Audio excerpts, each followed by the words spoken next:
Hello, I'm Beth Berry. I'm Vice President of Business Development for Real Green Software. Today is a special day in Lawn Legends. I have our founder and my friend Joe Kucik with us today. Over the course of the last few weeks, I've received many phone calls where mutual friends of ours and industry aficionados have said to me, what would Joe do? What does Joe think right now? So, Joe, you should know at a time of crisis and need, you are top of mind for many folks. I don't know if CNN or Fox News has called you yet, but we in the green industry need you. So, although you need no introduction for anyone that's a Real Green customer or friend, this is going out to a broader group. So, give us a background on yourself and also on Real Green, if you would. Well, first of all, thank you for reaching out to me, Beth. This is some very trying times for our nation. That's why I wore my flag shirt today to show my dedication to our country and to the cause. If it was World War II, I think I'd be shipping off, kissing my wife goodbye and shipping off overseas to fight a battle. But, you know, we are very lucky in the lawn care business. I've been in the lawn care industry 40 some years. And unlike most industries, we've always been resistant to financial difficulties. When there's a downturn in the economy, most lawn care companies can continue to grow their business in those times. A little different if you're in a landscape installation. Those businesses do see a downturn when the economy, like in 2008, 2009, when we had the housing crisis, they definitely suffered. But most of our customers, Real Green customers who are in lawn care, tree care, pest control, all made it through that very well. Most of the people in our industry today are still doing pretty well. I've talked to dozens of companies over the last 2 weeks, and unless you're in Michigan, they all seem to be doing production. They all seem to be doing sales. And we heard from Chris Sensky, sales are down a little bit, cancels are up a little bit, but not significant. They're making their way through it pretty well. I talked to a number of companies that have said the same thing. Yeah, we're taking a few more cancels, but we're still selling and, you know, and able to at least maintain our business and get out and do the production. On the marketing side of it, the problem is if you do door-to-door sales, most companies have stopped doing door-to-door sales. If you do home shows, most companies have, you know, all the home shows have been canceled. So there are some mechanisms that we use to grow our businesses in this industry that have been eliminated for the time being, and that's hurting our sales.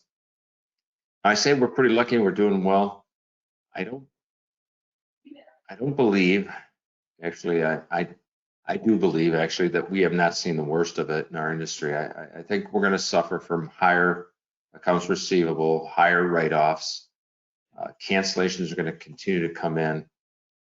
It all just depends on when this virus makes the turn and we can start going back to work. The negative thing is that it's been so politicized. Everybody from the president to the vice president to head of CDC, everybody's afraid of making a mistake, and they're all siding on the side of being conservative, which you can't fault people for doing that in a situation like this. But there has to come a time where we say, we've got to get back to work. We can't destroy our country. In the lawn care industry, because it's deemed an essential service, most of us are out working. The only state that I'm familiar with that is not working is the state of Michigan. Our governor has gone way over the top. Today, she outlawed boating. You can't even get in your boat by yourself. You can go on the lake or stream, go fishing, or do anything, or you're likely to get up to a $1,000 fine for being out in your boat. So the state of Michigan has its own issues to deal with, and I was talking to another Michigan lawn care company that's been around a long, long time just before I started this call with you, Beth. And I put out the proposal of, let's get our mosquito control started. Let's get our perimeter pests started. Let's do flea and tick. Let's get some revenue coming in.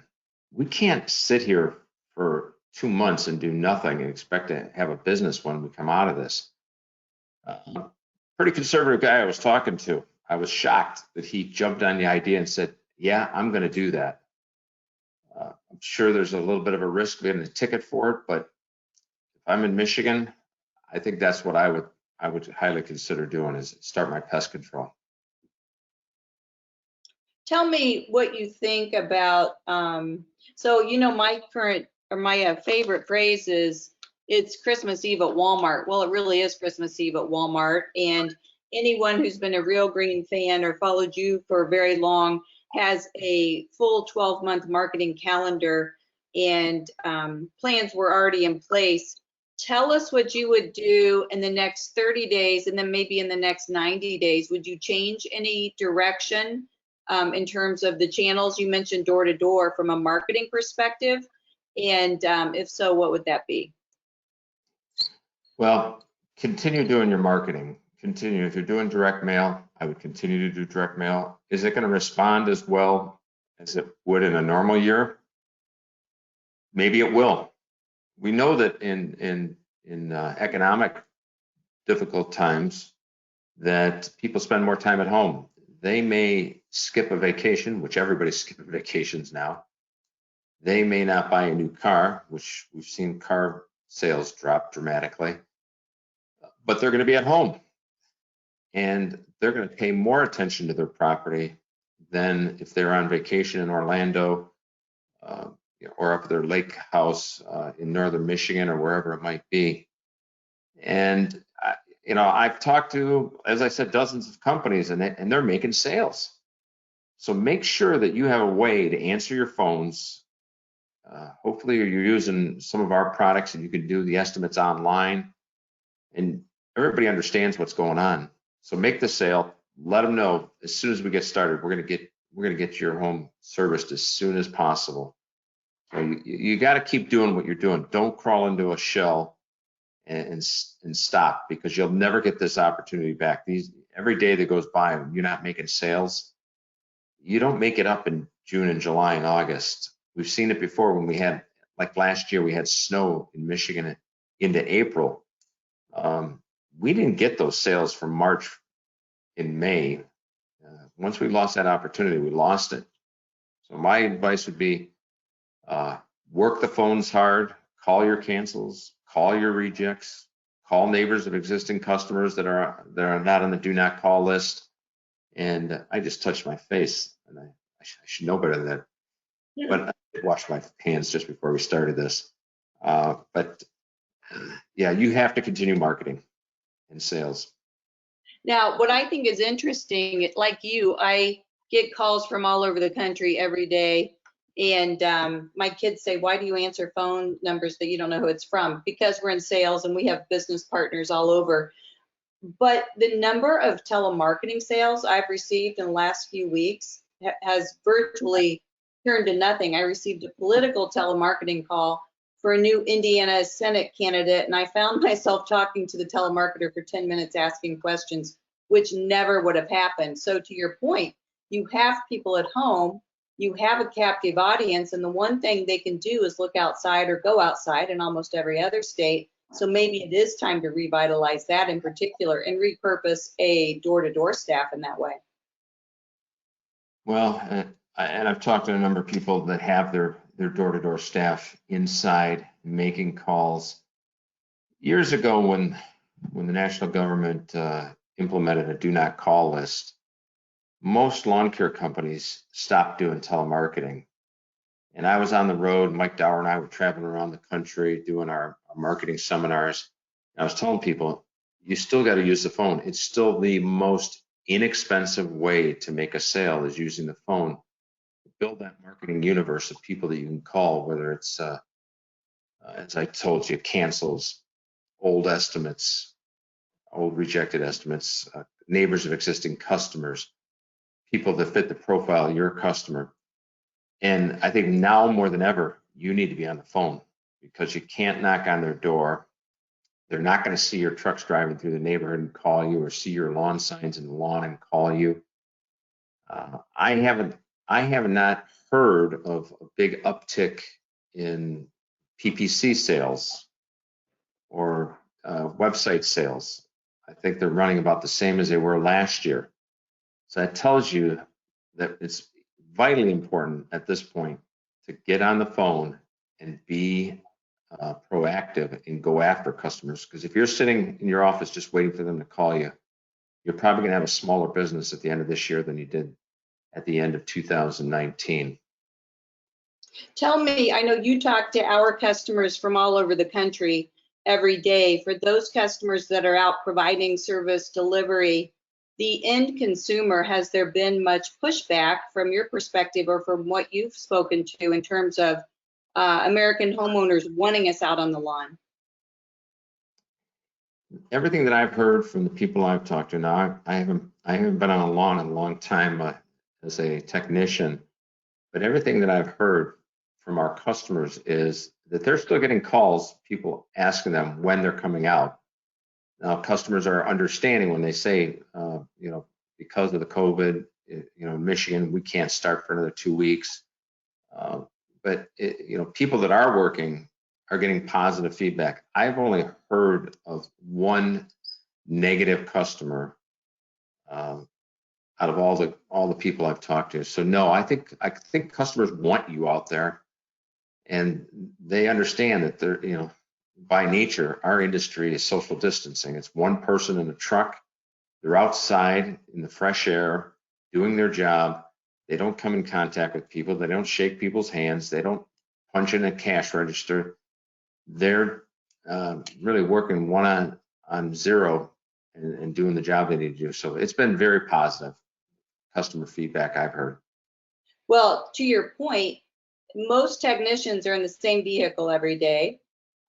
They're not knocking on doors for the most part anymore, or getting within 6 or even 20 feet of a customer while they're doing the work. You mentioned touching your face. I feel like we've all failed as parents because every time you turn on the TV, they're teaching us how to wash hands. But other than some basic sanitation on equipment, we are the original social distancing occupation. And I know the customers I've spoken to, their employees certainly want to go to work every day. You turn on the evening news, you're grateful to have a job in an industry that still needs you. And I think you see restaurants really struggling that are locally owned. Almost every one of our customers are locally owned businesses as well. And from business owners I've spoken to, most consumers say, we're glad you're here, it's spring, and we want to know that you guys are still in business. That's absolutely true. Absolutely true. There's a lot of fear because nobody, from our president to the doctors in your local towns, nobody knows when this is going to come to an end. So there's a lot of fear, and I find that most people want to get back to normalcy as soon as they can. I said to my wife Sue the other day, I said, honey, if I got to be quarantined, I'm glad to be with you and be able to spend the time with you. She said, well, I wish I knew that feeling. You still got it. You still got it, you jokester. Tell us about tell us about Real Green. If you don't know about Real Green, when and why did you start it, and why do we have such a well-rounded suite of products today? Well, it started, as a lot of software companies have started over the years, out of a need I had for my lawn care business. I was out shopping for lawn care software. It was pretty expensive at that time, the hardware. This is just when the PCXT by IBM was being introduced. And looking at spending, $20,000 to buy software in a brand new business that was only going to do $60,000 that year, that was certainly out of the question. Had a brother that was nice enough to say, hey, I'll help you write something. Not understanding software development and realizing it's a lifetime, you're taking on a lifetime job. I said, great, let's do it. And we started writing software in 1984 and went to our first PLCAA conference in 1985 in Baltimore, Maryland. And software was an instant success. And things just continue to evolve as my lawn care business evolved and the needs of my business changed. I was always looking for ways to solve our problems, to make it easier to grow our business. And that inside information, I always say when you eat, sleep, think something 24 hours, 7 days a week, 365 days a year, that's when you're successful. It can't be just a part-time job. You have to live that job. And that's what we've done at Real Green for the past 36 years or so. It's been an exciting run. I feel blessed in so many ways. I've been able to make a living. I tell people that 90% of my friends are in this industry. Great people in this industry, the kind of people that I like to be with, good, hardworking, honest people. And I've been just bestowed a number of blessings. It's interesting. I'll talk to partners that serve our industry, and they serve other service industries as well. And they all say the same thing about lawn care entrepreneurs, which is, first of all, they're nice to be around. They're very humble, and they're scrappy and hardworking. And I think that's true, and that's going to see us through many of the next few difficult weeks. It absolutely will. Hopefully the government uses some common sense and lets us get back to work in places where we're not working. It's a balance, but we're not going to ever stop the virus completely. There's going to have to be a point where we say we're willing to accept. It's like driving our cars. We could stop driving our cars and save 40,000 lives a year, but I don't know of too many people that are willing to say they're going to ride their bikes to work or the grocery store or what have you. We accept the risk with driving our car. It's like the regular flu. In 2018, I think the number was almost 80,000 people died from the flu. Nobody said, well, obviously we could have saved lives if we had quarantined back then. But at that point, nobody said, let's quarantine. Now, I understand it's a different virus. It's very contagious.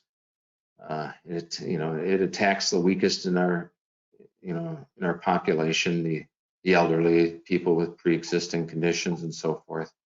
But there's going to have to become a point where we're going to say, we can't let our country go down the toilet with this. We have to get back to work. So keep working, everybody. Keep doing what you're doing. Be safe. You practice social distancing, and let's help people that are stuck in their house enjoy their property and their homes a little bit more than they would have without our wonderful services. Well, I can tell you that a lot of our customers were very grateful that we were able to equip them with the tools they needed to deploy remote employees. Our mobile has obviously been a business in a box and worked well, but just our ability, if you're on our hosted or certainly our SA5 flagship product, to get folks operational very, very quickly. So thanks for all you've done to help us build Real Green. If you are a lawn care operator today and you're a licensed pesticide operator, and most of our businesses that use our products have licensed pesticide applicators, would you encourage them to add service lines such as perimeter pest, mosquito, flea, and tick if they don't already have it? I've always been a big proponent of adding services that are a good fit with our current business. And I've always said that the more services that you offer your customer, the longer they're going to stay a customer. You become much more valuable to somebody if you're doing their mosquito and you're doing their perimeter pest and you're doing their lawn care and you're doing their tree and shrub than you are to somebody that takes 2 lawn care apps a year. So I think it's important from a revenue standpoint. I think solving our customers' problems, if you don't solve their mosquito problem and they go to somebody else, they may take all their business to somebody else. So you want to help them solve all their problems, in my opinion. And it's a revenue opportunity for your company. It's an ability to build stronger relationships with your customers, and solve their problems. And of course, you've been a lifelong resident of Michigan. You live on a lake in South Carolina. You and I both have mutual friends that have suffered from Lyme disease, West Nile. one would think that with the preponderance of COVID illness in our health system today, they would be ill prepared to take on additional disease that could come from residential lawns that aren't being treated for important flea and tick mosquito. Well, I tell you, I'm spending a lot more time outside than I would normally this time of year.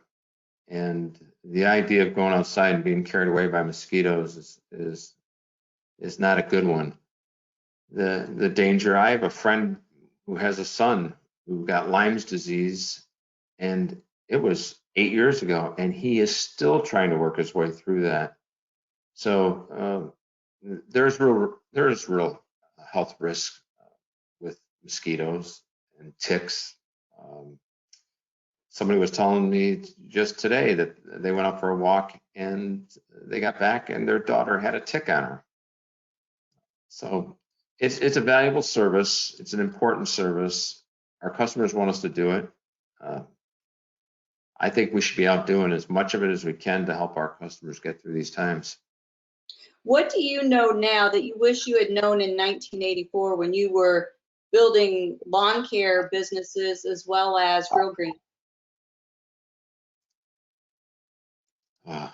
That's an interesting question. I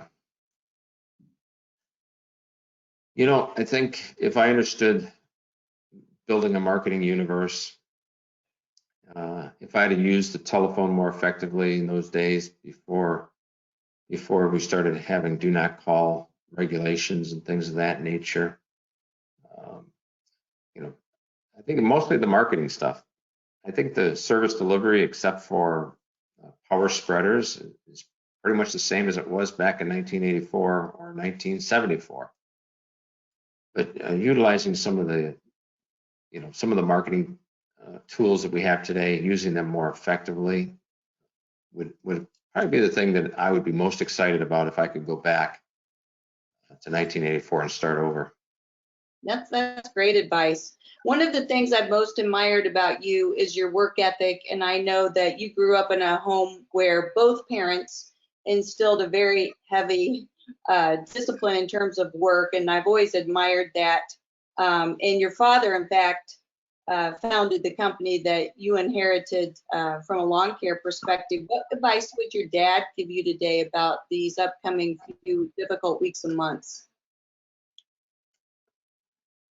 Well, he was a risk taker.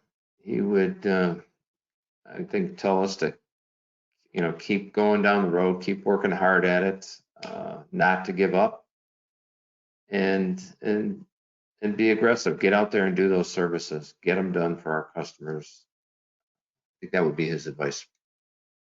Interesting.